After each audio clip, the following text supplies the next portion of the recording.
শ্রী সিদ্ধ বাবা উৎকলবাসী করণ বংশ ছিলেন। তার পিতার নাম ছিল সনাতন কানন্গ আর মাতৃদেবী জরি মঙ্গরাজার কন্যা। শ্রী সনাতনের দুই বিবাহ। প্রথমা পত্নী নিঃসন্তান হওয়ায় তিনি দ্বিতীয়বার দ্বার পরিগ্রহ করেন। দ্বিতীয়া পত্নীর গর্ভে 3 পুত্র, রামচন্দ্র, প্রসাদী ও বটকৃষ্ণ। এই বটকৃষ্ণই উত্তরকালে শ্রী গোবর্ধন নিবাসী সিদ্ধ বাবা বলে পরিচিত হন। এনার পিতা দেহত্যাগ করলে তদিয়া জননী সতীদাহ হন এবং পতির শ্মশানে গিয়ে স্বামীর মৃতদেহ কোলে বসিয়ে অগ্নিদানকালে 3 পুত্রকে কিছু আদেশ দিয়ে যান। প্রথম পুত্রের মস্তকে শাড়ি বেঁধে মঙ্গরাজ উপাধি দিলেন। দ্বিতীয় পুত্রকে শিরোপা দিয়ে বংশধর হওয়ার আজ্ঞা দিলেন এবং তৃতীয় পুত্রকে ব্রজে গিয়ে বৈষ্ণব হওয়ার জন্য শিরোপা দিলেন। বটকৃষ্ণের বয়স তখন মাত্র 12 বছর। উড়িয়া ভাষায় তিনি ভার্নাকুলার ছাত্রবৃত্তি পর্যন্ত পড়েছিলেন। 16 বছর বয়সক্রমে ইনি গৃহত্যাগ করে ব্রজে আসেন এবং 2 বছর যাবৎ পাঠভ্যাস করেন। ইনি সমৃদ্ধ পরিবারেই আবির্ভূত হয়েছিলেন। সিদ্ধ বাবা শ্রী নরোত্তম ঠাকুর মহাশয়ের পরিবারভুক্ত ছিলেন। জন্মস্থান উড়িষ্যা হতে পায়ে হেঁটে ইনি শ্রী বৃন্দাবনে এসে পদকল্পতরু সংকলয়িতা ব্রহ্মকুণ্ডবাসী শ্রী বৈষ্ণবচরণ দাস বাবাজির নিকট ভজন শিক্ষা করতে থাকেন। তার অন্তর্ধানে ইনি শুনলেন যে শ্রী শ্রী রূপ গোস্বামী প্রভুর সেবিত শ্রী গোবিন্দদেব জয়পুরে আছেন। এই কথা শুনে ইনি আকুল প্রাণে জয়পুরে গেলেন। শ্রী গোবিন্দজিউর মাধুরী দর্শন করে তদীয় অষ্টকালীন সেবা লালসায় জয়পুরের রাজার নিকট সেবা প্রার্থনা করেন। তাতে রাজা সন্তুষ্ট হয়ে তাকে দ্বার সেবকাদি যাবতীয় সেবার অধিকার দেন। কথিত আছে যে সেখানে 8-10 বছর সেবার পর তার যৌবনকালে, অর্থাৎ তখন তার বয়স প্রায় 30 বছর, তখন রাজভোগের প্রসাদ ভোজন করে ইনি প্রবলতর কামবেগে ক্ষুব্ধ হন। জয়পুরে জিজ্ঞাসার স্থান বা সাধু না পেয়ে জয়পুর হতে সেবা ছেড়ে কাম্যবনের সিদ্ধ শ্রী জয়কৃষ্ণ বাবার নিকট চলে আসেন। তার নিকট ব্যাকুল প্রাণে নিজের অবস্থাদি আদ্যপ্রান্ত বর্ণনা করেন। প্রথমত সন্দেহ জানালেন যে শ্রী গোবিন্দদেবের সেবা করে এবং তার চিন্ময় প্রসাদ ভোজন করেও কাম বিকার কেন হয়। তাতে সিদ্ধ বাবাজি উত্তর দিলেন, দেখো বাবা, একটি বৃক্ষ কাঁচা অবস্থায় কেটে কয়েকদিন জলে রেখে পরে উঠিয়ে আগুন দিলে কি তাতে আগুন ধরবে? না, শুকানো পর্যন্ত আগুন ধরে না। সেইরূপ এই জীব অনাদিকাল হতে সংসার সাগরে নিপতিত থাকে। তাকে উঠিয়ে হঠাৎ ভক্তি অগ্নি ধরাতে হলে বিষয় ত্যাগ করিয়ে শুষ্ক করতে হবে। যে পরিমাণে বিষয় রস শুষ্ক হবে সেই পরিমাণে ভক্তি রসের অনুভব পাবে। ভগবত আনন্দ বিষয় ত্যাগে অভিব্যক্ত হয়। প্রভু কহে, সন্ন্যাসীর ভক্ষ নহে উপকরণ, ইহা খাইলে কইছে হবে ইন্দ্রিয় বারণ। স্বয়ং মহাপ্রভুও এটা বলে গিয়েছেন আর আচরণ করেছেন। 3 বার শীতে স্নান, ভূমিতে শয়ন। শ্রী রঘুনাথ দাস গোস্বামী আজন্ম না দিল জিহবায় রসের স্পর্শন। যদি বলো যে মহাপ্রসাদ চিন্ময়, শ্রী দাস গোস্বামী মহাপ্রসাদ খরিদ করে শ্রী মহাপ্রভুর সেবা করতেন। তাতেও মহাপ্রভু বললেন, বিষয়ীর অন্নে হয় রাজস নিমন্ত্রণ। শ্রী বৃন্দাবনে শ্রী গোস্বামীগণের অপ্রকটের অব্যবহিত পরেই একটি ঘটনা শ্রবণ করো। বঙ্গদেশে বৈষ্ণব মণ্ডলী নগর কীর্তনে প্রেমোন্মত্ত হয়ে উদ্দণ্ড নৃত্য কীর্তন করছেন। এমন সময়ে একটি প্রসিদ্ধ বেশ্যা অট্টালিকা হতে তা দেখে ছুটে এসে কীর্তনের রজে গড়াগড়ি দেয়। বৈষ্ণবগণের চরণ রেণুতে লুণ্ঠিত হয় তৎকালে তার মনে মহাবৈরাগ্য উপস্থিত হয়। তখন ছুটে গিয়ে অত্যত্র মহান্তজির একান্ত স্মরণ নিয়ে কাঁদতে কাঁদতে গড়াগড়ি দিতে থাকেন। মহান্তজি করুণা পরবশ হয়ে বললেন, তুমি কি প্রার্থনা করছো? তখন বেশ্যামাতা বলল, আমার নিকট লক্ষ লক্ষ টাকার অলংকার আছে, সেইগুলি আপনার ঠাকুরের নিমিত্ত গ্রহণ করুন, আর আমার সমস্ত ধনসম্পত্তি নিয়ে বৈষ্ণব সেবা করুন, আমাকে আপনার শিষ্য করুন। তখন মহান্তজি বললেন, তোমার প্রার্থনা স্বীকার করলাম, তুমি এখন থেকে আমার শিষ্য হলে, তাই আমার আদেশ পালন করো। তুমি এই সমস্ত ধন সম্পত্তি ও অলংকার নিয়ে শ্রী বৃন্দাবনে শ্রী গোবিন্দকে সমর্পণ করো। তখন পতিতা মাতা তাই করল। শ্রী বৃন্দাবনে এসে শ্রী গোবিন্দের পূজারীর নিকট আমূল ঘটনা জানালে তিনি বললেন, আমি তোমার কিছুই গ্রহণ করতে পারবো না। এই শুনে সেই বেশ্যা হতাশ প্রাণে যমুনা তটে 3 দিন জল অন্ন গ্রহণ না করে পড়ে থাকল। তখন শ্রী গোবিন্দ পূজারীকে আদেশ করলেন, তুমি যমুনা তটে গিয়ে সেই মাতাকে আনয়ন করো, সে নিজ হস্তে আমাকে সাজাবে এবং তার সমস্ত অর্থ নিয়ে আমার ভোগ নিবেদন করো। পূজারীজি তাই করলেন। প্রাতঃকালে বৈষ্ণবগণকে নিমন্ত্রণ করলেন। পতিতা মাতাটি স্নান করত নিজ মনোমতো করে শ্রী গোবিন্দের শৃঙ্গার করলেন। শ্রী গোবিন্দের বিবিধ প্রসাদ বৈষ্ণবগণকে ভোজন করানো হলো। সেই রাত্রে প্রসাদ ভোজনকারী বৈষ্ণবগণের স্বপ্ন দোষ হলো। প্রাতঃকালে পরস্পর কথোপকথনে সকলের এই একই অবস্থা প্রকট হলে তারা পূজারীকে জিজ্ঞাসা করলেন। পূজারীজি আদ্য প্রান্ত সকল বৃত্তান্ত বর্ণনা করলেন। বৈষ্ণবগণ তাকে তাড়না দিলে পূজারীজি বললেন, আমার কোনোই অপরাধ নেই, আমি সেই বেশ্যা মাতাকে ত্যাগ করেছিলাম, কিন্তু আপনাদের শ্রী গোবিন্দদেব রাত্রে স্বপ্নাদেশ দয়া বলাৎকারে এই কার্য করিয়েছেন।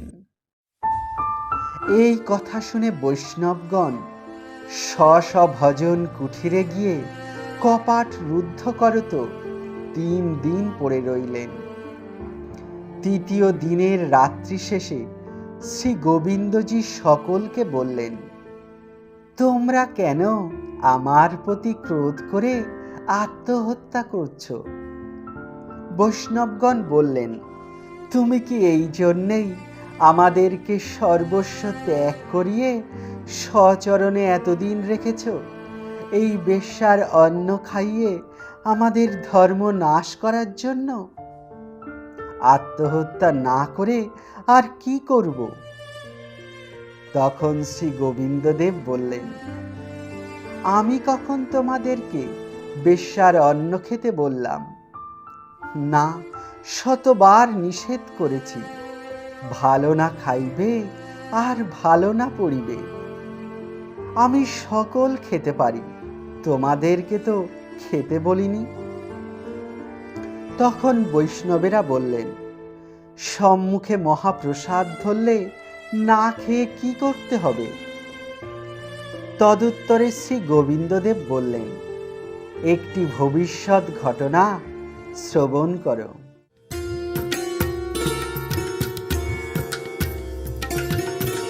নিত্যানন্দ দাস নামে একজন সাধন সিদ্ধ বাবাজি হবেন। তার নিকট একটি রাজা এসে তার শিষ্যের নিকট সিদ্ধ বাবার দর্শন প্রার্থনা করলে তিনি রাজার নাম শুনে সংকুচিত হবেন। রাজা তার কুঠিরের অল্প দূরেই ডেরা করলেন। বাবাজি মহারাজ মধ্যাহ্নকালে শৌচে যাওয়ার সময় দেখলেন একটি ভক্ত ঘুরে বেড়াচ্ছেন। তার মস্তক মণ্ডিত, গলায় তুলসীর মোটা মালা, অঙ্গে দিব্য তিলক, পরিধানে ছোট মোটা কাপড়। ভক্তির জ্যোতি সর্বাঙ্গে প্রকাশ পাচ্ছে। বাবাজি মহাশয় তার নিকট গিয়ে তাকে আলিঙ্গন করত 2 ঘন্টা যাবৎ প্রেমালাপ করলেন।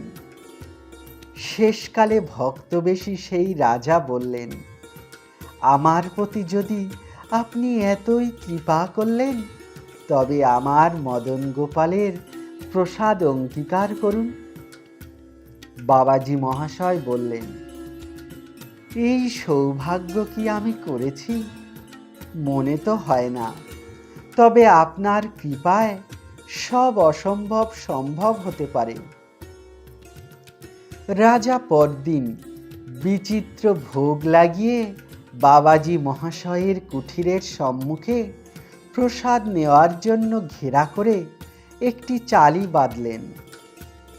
মধ্যাহ্নকালে সেখানে প্রসাদ আনিত হল। বাবাজি মহাশয় এসে এক প্রান্তে দাঁড়িয়ে রইলেন।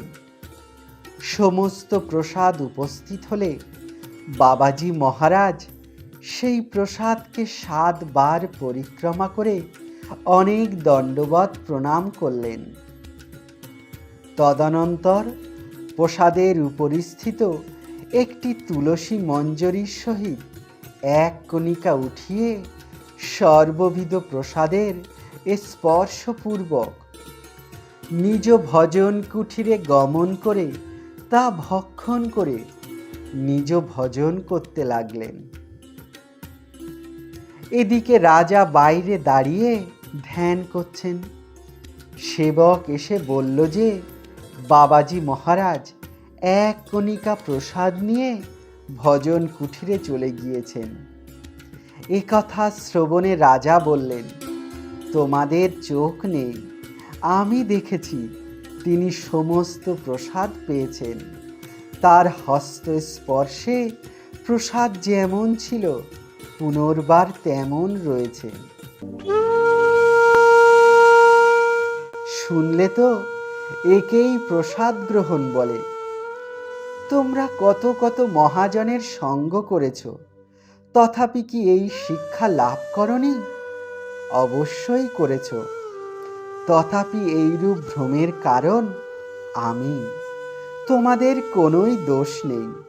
তোমাদের এই ভ্রম উৎপাদন করে জগতে একটি শিক্ষা দেবার ইচ্ছা। যেমন ছোট হরিদাসের মিথ্যা দোষ দিয়ে একটি কীর্তি স্তম্ভ স্থাপন করেছি। নিজ জোর না হলে কার দ্বারা শিক্ষা স্থাপন করব? তোমরা আমার নিজজন, তোমাদের কোনোই দোষ নেই।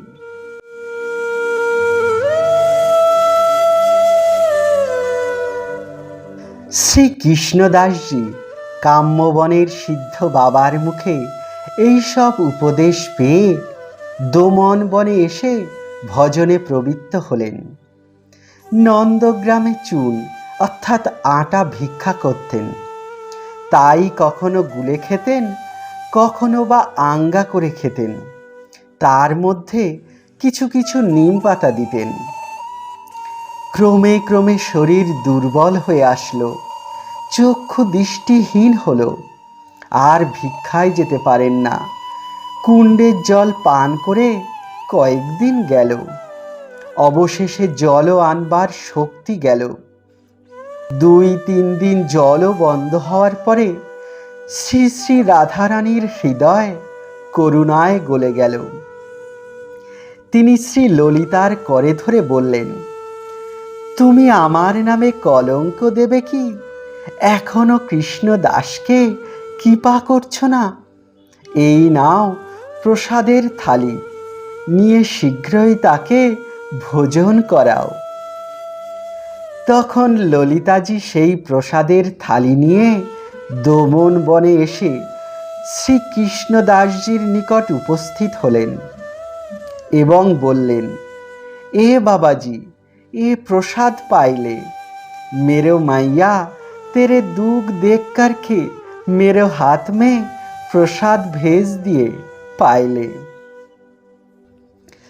তখন বাবাজি মহারাজ সেই মৃত সঞ্জীবনী বাণীসুধা শ্রবণপুটে পান করত প্রসাদের অলৌকিক সৌগন্ধ গ্রহণপূর্বক সবল হয়ে প্রসাদ পেতে লাগলেন এবং ক্রমশ দিব্য শক্তি সম্পন্ন হলেন।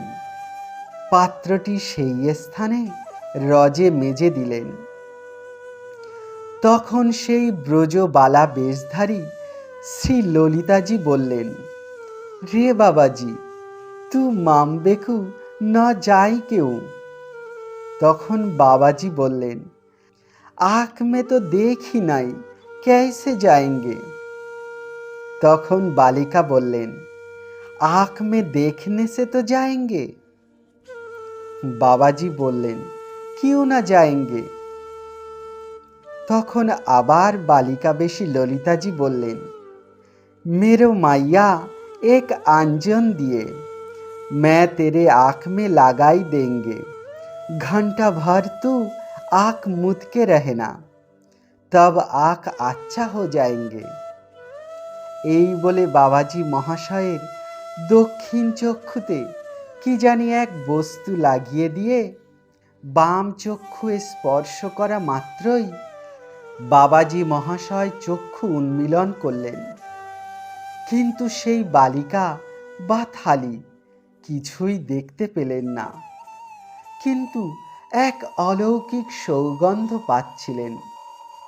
তখন সেই অলৌকিক ঘটনার হেতু নির্ণয়ার্থ তিনি আরও 3 দিন পড়ে রইলেন।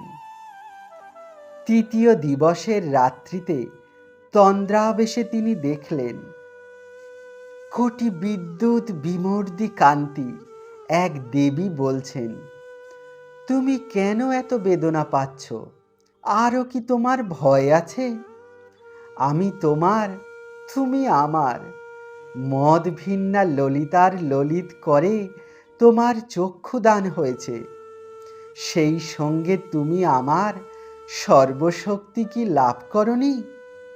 তুমি নিশ্চিন্ত মনে এখান হতে গোবর্ধনে গিয়ে মননিষ্ঠ বৈষ্ণবগণকে মত পাদপদ্ম লাভের সহজ সোপান জানিয়ে কৃতার্থ করো। এই বলে সেই দেবী অন্তর্হিত হলে বাবাজি মহাশয় সাত্ত্বিক বিকারে বহুক্ষণ যাবৎ অবসন্ন হলেন। তৎপরে নিজেকে সর্বশক্তি সমন্বিত ও কৃতকৃতার্থ মনে করে প্রেম সিন্ধুর ঘাত প্রতিঘাতে হেলতে দুলতে গোবর্ধন তটে উপস্থিত হলেন।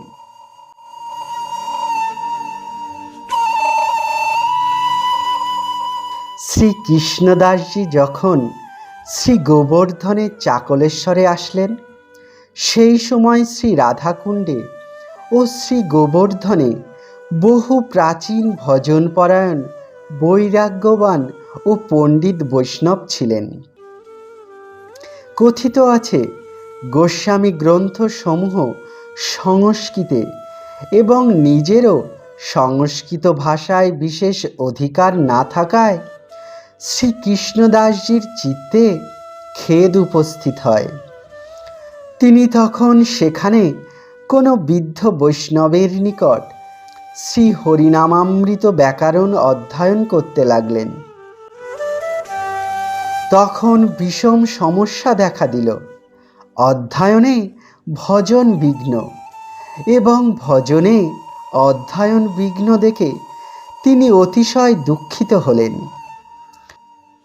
উভয়ত্রয়ই অন্তরায় জেনে একদিন অত্যন্ত বিষণ্ণ হয়ে মানসগঙ্গায় প্রাণত্যাগের সংকল্প করলেন। চিত্তের উদ্বেগে সমস্ত রাত্রি নিদ্রা হল না। শেষ রাত্রে তার ভজন কুঠিরের সামনে এসে যেন কেউ তাকে ডাকলেন। কুঠিরের বাইরে এসে তিনি দেখলেন যে তার অন্তঃচিন্তিত চিরপরিচিত কাঁথা করঙ্গধারী শ্রী সনাতন প্রভুপাদ এবং দিব্য রূপ সম্পন্না শ্রী ললিতা দেবী। তাদের দর্শন করে ইনি কিংকর্তব্য বিমূঢ় অবস্থায় তাদের চরণ প্রান্তে বসে পড়লেন। তখন শ্রী সনাতন প্রভু মহাস্নেহে তার মস্তকে হস্ত প্রদানপূর্বক জিজ্ঞাসা করলেন, দেখ কৃষ্ণদাস, বেশ ভালো আছিস তো? মাধুকরী মেলে তো? তাতে পেট ভরে যায় তো? শ্রীকৃষ্ণদাসজি সাশ্রু নেত্রে গদগদ কণ্ঠে বললেন, হ্যাঁ প্রভু। তখন শ্রী সনাতন প্রভু বললেন, দেখ, শাস্ত্র অনন্ত, যার যতদূর অধিকার তার পক্ষে তত দূরই যথেষ্ট। তজ্জন্য তোকে আর মরতে হবে কেন? এরূপ কুবুদ্ধি আর করিস না। তোর দ্বারা আমাদের অনেক কার্য উদ্ধার হবে। আজ হতে আমার আশীর্বাদে সর্বশাস্ত্র তোর শতই স্ফূর্তি হবে। শ্রী ললিতা দেবীও আশীর্বাদ করে বললেন, তুই যখন আমাদেরকে স্মরণ করবি তখন আমরা তোর হৃদয়ে স্ফূর্তি পাব। তোর দ্বারা ব্রজবাসী বৈষ্ণবগণের নিকট ভজন মুদ্রা প্রকাশ হবে। দুইজনই তার মস্তকে চরণ দিয়ে অন্তর্ধান করলেন। তারপরে বাবাজি মহাশয় তাদের বিরহে অধীর না হয়ে বরং সমুদ্রবৎ গম্ভীর হলেন।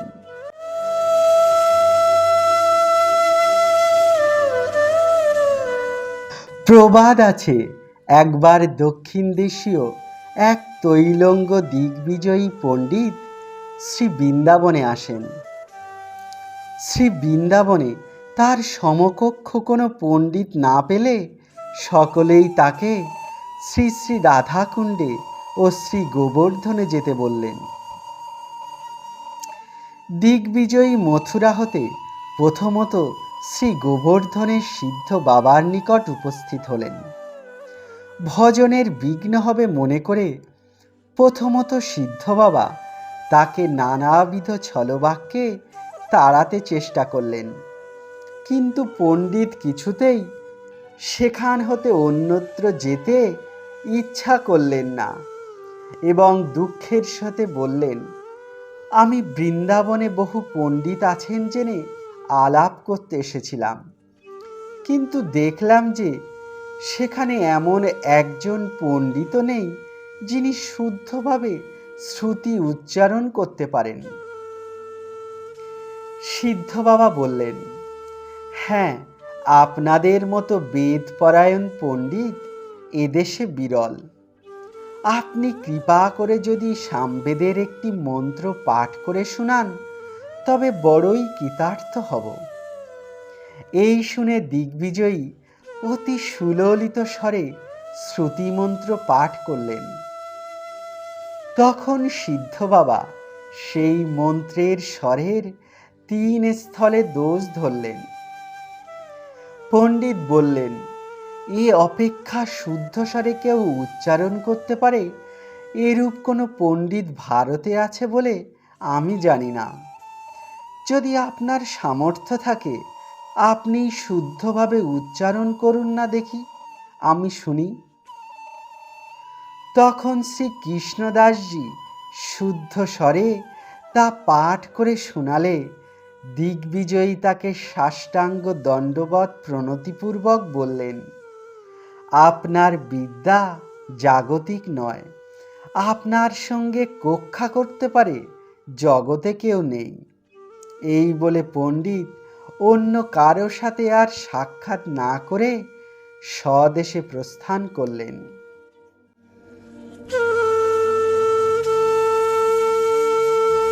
সিদ্ধ বাবা হরিনামামৃত ব্যাকরণ পড়াতে গিয়ে প্রতি সূত্রে নিত্যলীলা স্থাপন করে ভজন মুদ্রার দ্বার উদ্ঘাটন করতেন। তাতে অধ্যয়নকারীর অধ্যয়নের সঙ্গে সঙ্গেই ভজন বিষয়ক শিক্ষাও লাভ হতো। সিদ্ধ বাবা ভজনের অনুকূল প্রায় সমস্ত গ্রন্থই সংগ্রহ করে যোগ্য লোকের সহায়তায় আস্বাদন করতেন। রাগানুগা ভজনে অভিনিবেশ ছিল, অনেক সময়েই আবিষ্ট হয়ে থাকতেন। শ্রবণ কীর্তনে তার অসাধারণ প্রেমাবেশ লক্ষিত হতো। নিশ্চল হয়ে বসে যখন শ্রবণ করতেন তাতে নয়ন যুগল হতে যে অশ্রু, নাসিকা হতে যে শ্লেষ্মা এবং মুখ হতে যে লালা নির্গত হতো তা 2 পাশ হতে 2 জন বৈষ্ণব মুছিয়েও শেষ করতে পারতেন না।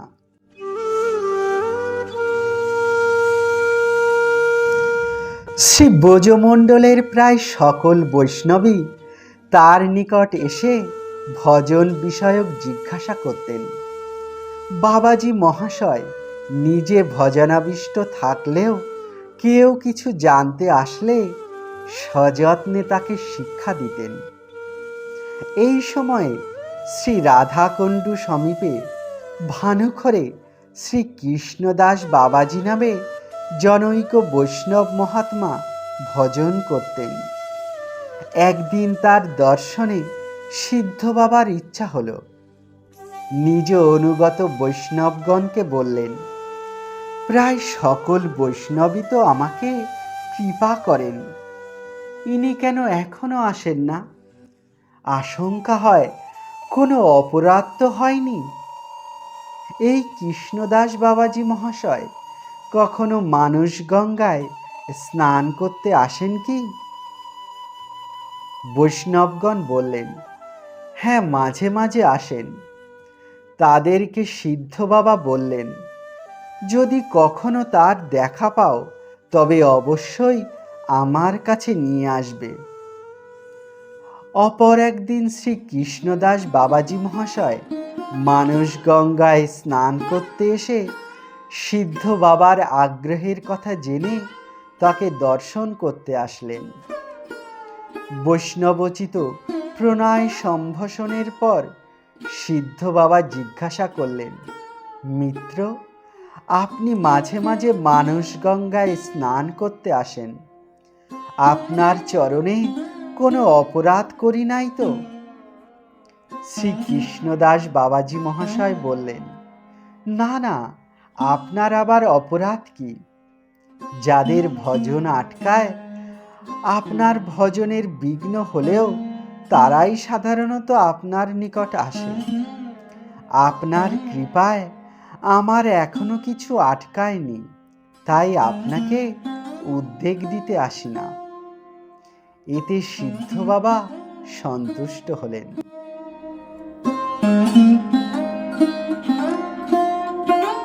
সিদ্ধ বাবা এই সময় শ্রী গোবিন্দ লীলামৃত, শ্রীকৃষ্ণ ভাবনামৃত, সংকল্প কল্পদ্রুম, পদকল্পতরু, ক্ষণদাগিত চিন্তামণি, পদামৃত সমুদ্র প্রভৃতি গ্রন্থ আলোচনা করে শ্রীমন মহাপ্রভুর অষ্টকালীয় লীলাস্মরণের সহিত শ্রী রাধা গোবিন্দের অষ্টজামিক লীলাস্মরণের উপযোগী একটি পদ্ধতি প্রণয়ন করত অনুগত বৈষ্ণবগণকে ভজন শিক্ষা দিতেন।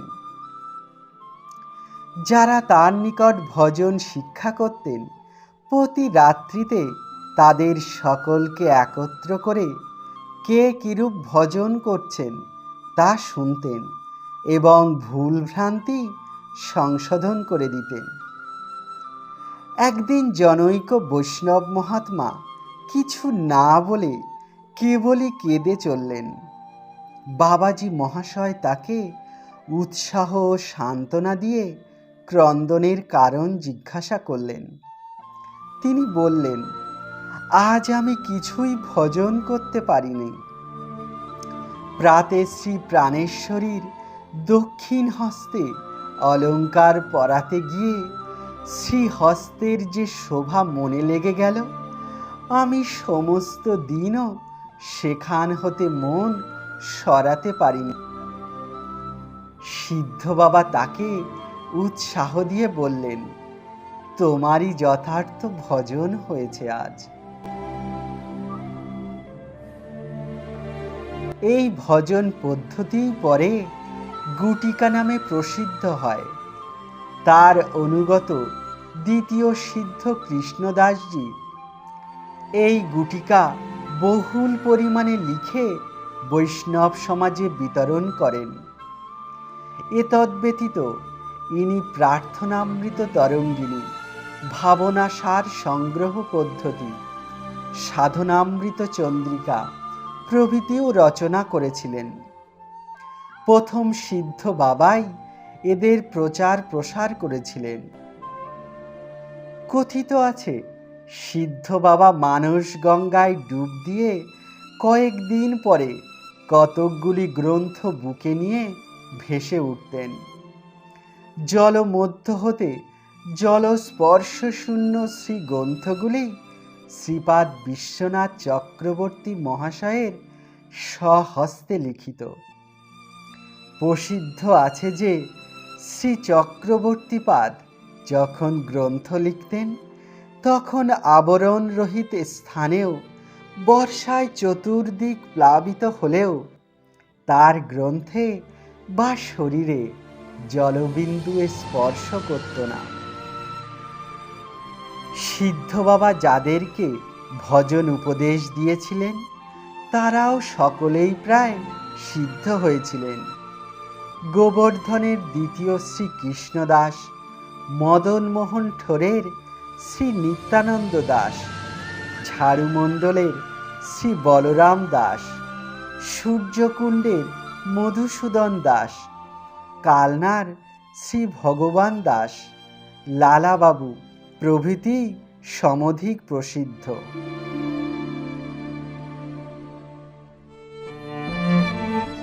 সিদ্ধ কৃষ্ণদাস বাবাজি মহারাজের ভজন সিদ্ধি সম্বন্ধে বহু কাহিনী আছে। একবার তিনি হোলি লীলা চিন্তা করতে করতে অন্তঃসিন্তিত দেহে শ্রী প্রিয়াজির আনুগত্যে থাকায় তার দেহেও আবির, কুমকুম, গুলাল, কস্তুরী, কর্পূর ও চন্দন পঙ্ক পরিব্যাপ্ত হল। ভাবাবেশে তার বাহ্য অনুসন্ধান না থাকলেও ভজন কুটির হতে বাইরে আসলে অত্যত্র বৈষ্ণবগণ তার দেহে ওইসব অপ্রাকৃত দ্রব্যের দর্শন করে বিস্মিত হয়েছিলেন। আর একদিন শ্রী রাধাকৃষ্ণ মানসী গঙ্গায় স্নান করে তীরে আসলে শ্রী ললিতা বিশাখা তাদের বেশভূষা করতে লাগলেন। শ্রী রূপমঞ্জরী প্রভৃতি প্রসাধন সামগ্রী জোগাড় করতে বসলেন। আর সিদ্ধ বাবাও আতরের শিশিটি হাতে নিয়ে কালাপেক্ষা করছিলেন। শ্রী রাধা কৃষ্ণের হাস্য পরিহাসাদি শুনে সিদ্ধ বাবার দেহ স্তম্ভিত হয় এবং হাত হতে আতরের শিশিটি পড়ে গিয়ে চতুর্দিকে সৌরভ ছড়িয়ে দিল। স্নানার্থী সমবেত বৈষ্ণবগণ দিব্য সৌরভ পেয়ে সিদ্ধ বাবাকে তার কারণ জিজ্ঞাসা করলে তিনি অপরাধীর মতো বললেন, কি করি ভাই, আমি অপরাধিনী, সেবার অযোগ্যা। প্রিয়া প্রিয়তমের সেবা করতে গিয়েও জড়তাবশত তাদের সেবার দ্রব্য নষ্ট করে ফেলেছি। সেই গন্ধই তোমরা পেয়েছ।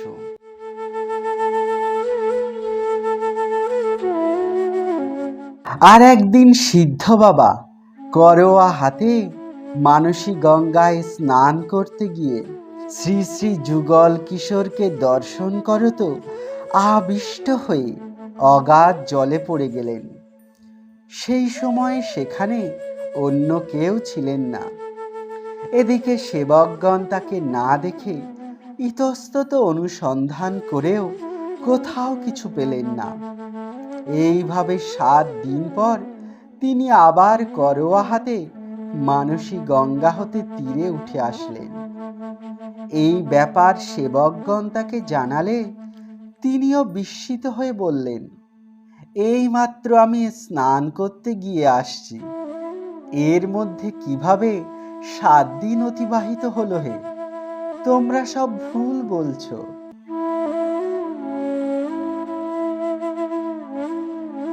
সিদ্ধ বাবার নিকট যখন লালাবাবু ভেগ গ্রহণ করতে আসলেন, তখন তিনি লালাবাবুকে বললেন, তুমি এক সময় মহাভোগী ছিলে, অতএব 1 বছর যাবৎ গাভীকে গম খাইয়ে তার গোবর হতে যে গম পাওয়া যাবে তাই ভোজন করে থাকো।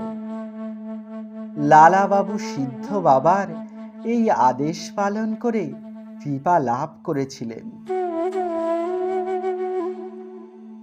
ভরতপুরের রাজা যশবন্ত সিংহ খুব ধার্মিক ব্যক্তি ছিলেন। বৈষ্ণব সেবা, ভগবত মন্দিরাদি স্থাপন ছিল তার ব্রত। তিনি একদিন সিদ্ধ কৃষ্ণদাস বাবাজির দর্শনে এসে প্রার্থনা করলেন, আমার কিছু সেবা আপনি অঙ্গীকার করুন। তাতে সিদ্ধ বাবা বললেন, দেখো, আমরা ব্রজবাসীদের ঘরে মাধুকরী করে থাকি, অতএব ব্রজবাসীদের সেবা করলেই আমাদের সেবা করা হবে। তখন মহারাজ ব্রজবাসীদেরকে বহু ভূসম্পত্তি দান করলেন। সেই কথা আজও ব্রজবাসীরা স্মরণ করেন। তারপরে তিনি আবার সিদ্ধ বাবাকে অনুরোধ করেন, আপনি স্বয়ং যদি কিছু অঙ্গীকার করেন তবে আমি নিজেকে কৃতার্থ মনে করি। তখন সিদ্ধ বাবা বললেন, আচ্ছা, তোমার তো অনেক রানী আছে, তার মধ্যে সবচেয়ে তোমার যে প্রিয়তমা রানীকে নির্জনে একদিন আমার নিকট পাঠিয়ে দিও। রাজা তাই করলেন। দূর হতে একটি পর্দা আবরণ দিয়ে রানী লক্ষ্মীকে সুসজ্জিত করে পাঠানো হলো। বাবাজি মহারাজ তখন নির্জনে ভজনাবেশে ছিলেন। কঙ্কন, কিঙ্কিনি ও নূপুরের কলতান আসতে লাগলো। অমনি সিদ্ধ বাবা বিস্ফারিত নেত্রে দৃষ্টিপাত করে আত্মহারা হয়ে গেলেন। রানীও 10-15 হাত দূরে স্তম্ভিত হয়ে স্থিরভাবে দাঁড়িয়ে রইলেন। এইভাবেই একটি প্রহর অতীত হয়ে গেল। পরে রানীর দাসী এসে ধীরে ধীরে পর্দা খুলে দেখলেন যে রানী জ্ঞান সত্ত্বেও অজ্ঞানের মতো দাঁড়িয়ে আছেন। তখন দাসী রাজাকে নিয়ে এসে সব ব্যাপার দেখালো। রাজা বাবাজি মহারাজের করুণায় ও আদেশ পালন প্রভাবে তার ভাব খানিকটা বুঝতে পারলেন, কিন্তু সেই ভাব রাজ্যের জ্ঞান না থাকায় ঘোরতর সন্দেহেও পতিত হলেন। বাবাজি মহারাজের সেই অবস্থাটি সেই দিন রাত্রি সমানভাবেই রইল। পরদিন তিনি অর্ধবাহ্য দশা এবং তৃতীয় দিন পুরোপুরি বাহ্য দশা লাভ করলেন। রাজা এই 3 দিনই সেখানে রইলেন।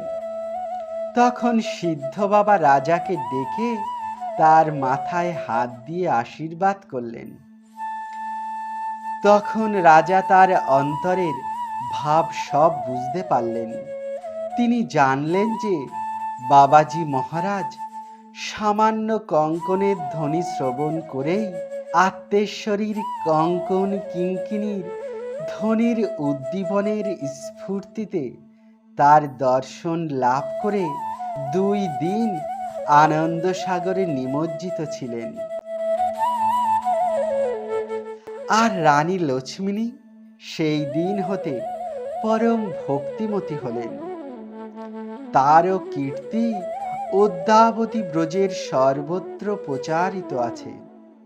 তার রাজ্যের মধ্যে শ্রী রাধাকৃষ্ণের বহু মন্দির প্রতিষ্ঠিত করলেন।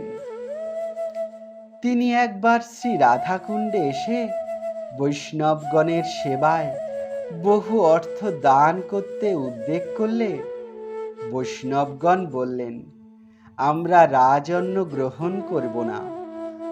তখন রানী অতি কাতরে কেঁদে বললেন, আপনাদের শ্রী চরণ রেণুর নিকটে আমার এই প্রার্থনা, এইবার মরে যেন রাজকুলে জন্ম না হয়। যেখানে জন্মালে আপনাদের সেবার যোগ্যতা লাভ করতে পারি সেখানে যেন জন্ম হয়। তখন বৈষ্ণবেরা বললেন, তুমি গাভীর গোবর হতে কাণ্ডা অর্থাৎ ঘুঁটে প্রস্তুত করে তা বিক্রয় করে যা পাবে তাই আমাদের সেবার জন্য পাঠাবে। রানী তাই করলেন। অদ্যাবধি রানীর প্রদত্ত সেই টাকা শ্রীকুণ্ডের বৈষ্ণবগণ মাসে মাসে পেয়ে থাকেন। শ্রী গোবর্ধনের সিদ্ধ কৃষ্ণদাস বাবাজি মহারাজ আশ্বিনী শুক্লা চতুর্থীতে অপ্রকট হয়েছিলেন। জয় নিতাই।